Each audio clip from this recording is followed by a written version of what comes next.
Judge Muriel Robinson is here now for Open Phone. She's ready to answer your legal questions. We always get so many calls when you're here, and we appreciate you coming. Oh, I love to come. Good. Well, let's go to our first caller right now. We'll see if we can give her some help. Hi there, Virginia. It's you're on the line right now. What's your question? Yes, good morning. I'm calling about my apartment. There's a demolishing apartment I live in. They're breaking the lease. I have to move, so they owe me money. Okay.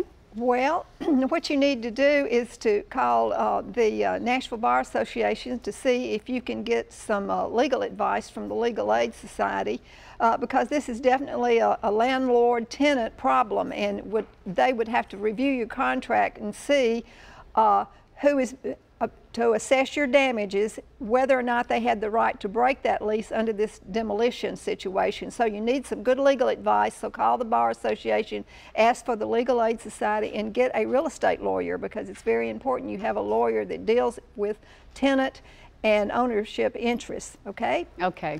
Thanks so much for calling, Virginia. Hope that helps you. Hi, Mary. What's your question for the judge? Mary, are you there? Yes. Okay, go ahead.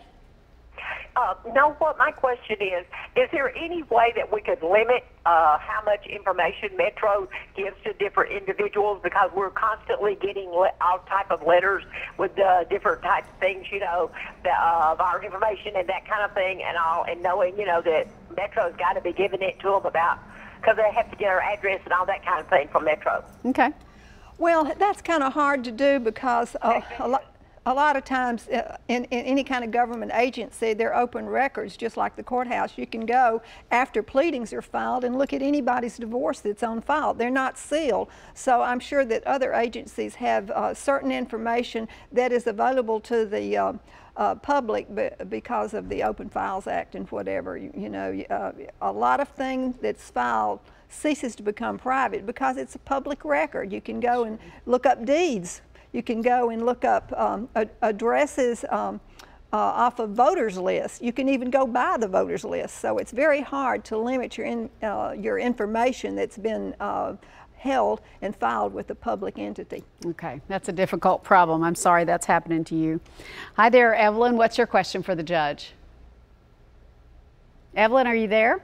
Yes, I'm here. Good morning. Good morning. My question is, my brother has been divorced from his wife for a couple of years, and he's been paying her alimony.